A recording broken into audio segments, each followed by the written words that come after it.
You have to be more empathetic of others, and you have to understand that there are many ways to write than just the journalism structure.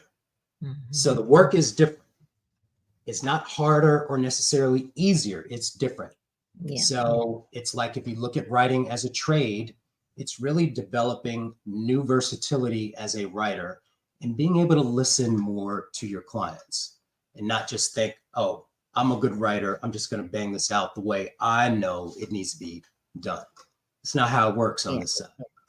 Yeah. And the same thing, with you being a VP, you're also involved in probably business development as well. Yes. So part of that is sales. So now you have another thing that you're adding on to being the writer, being the client, customer service, being in sales. There's just a lot of different hats at this point that you're wearing.